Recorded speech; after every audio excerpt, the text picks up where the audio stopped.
આણંદ બ્રહ્મ શક્તિ સેના દ્વારા પરશુ દીક્ષાનો કાર્યક્રમ યોજાયો।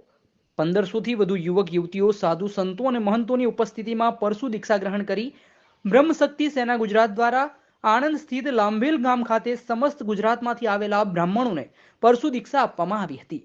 ગુજરાતમાં સૌ પ્રથમવાર ઐતિહાસિક ભવ્યથી દિવ્ય પરશુ દીક્ષા ગ્રહણ સમારોહનું આયોજન કરવામાં આવ્યું હતું, જેમાં સમાજ નિર્માણથી રાષ્ટ્ર નિર્માણના મહાસંકલ્પની સાથે ગુજરાતભરમાંથી ઉપસ્થિત રહેલા 1500થી વધુ યુવાનો અને યુવતીઓએ પરશુ દીક્ષા ગ્રહણ કરી હતી। બ્રાહ્મણ માત્ર શાસ્ત્રમાં જ નહીં પરંતુ શસ્ત્રમાં પણ નિપુણ હોય છે તેની પ્રતીતિ કરાવવામાં આવી હતી। સાધુ સંતો, મહંતો અને ઋષિકુમારીની ઉપસ્થિતિમાં આ સમારોહ ગુજરાત બ્રહ્મ શક્તિ સેના આણંદ દ્વારા યોજવામાં આવ્યો હતો। બ્રાહ્મણ સમાજમાંથી આવતા અને વિવિધ ક્ષેત્રે ઉત્કૃષ્ટ કામગીરી કરતા મહાનુભાવોને સન્માનિત કરવામાં આવ્યા હતા।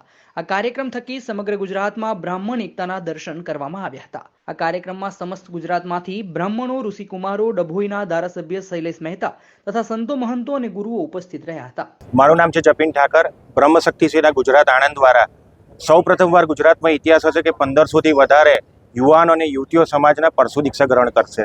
પરશુ દીક્ષા એટલે સમાજની રક્ષા, સનાતન ધર્મની રક્ષા, વેદોની રક્ષા અને એ જ વિચાર સાથે આજે સમાજ નિર્માણથી રાષ્ટ્ર નિર્માણના સંકલ્પ સાથે આજે સમસ્ત બ્રહ્મ સમાજ બ્રહ્મ શક્તિ સેના દ્વારા યુવાનો અને યુવતીઓને ભગવદ્ ગીતા અને પરશુરામ દાદાની ફરસી આપવામાં આવશે।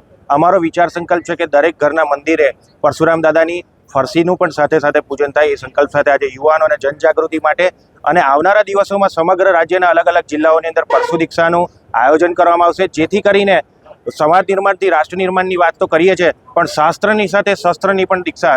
બ્રાહ્મણ ખાલી શાસ્ત્રમાં રુચિ નથી રાખતો, એને શસ્ત્રનું પણ જ્ઞાન છે અને શસ્ત્રનું જ્ઞાનનું વધુ જ્ઞાન અત્યારે જાગૃતતા કરવા માટે આજે પરશુ દીક્ષા બ્રહ્મ શક્તિ સેના દ્વારા આયોજન કરવામાં આવ્યું છે।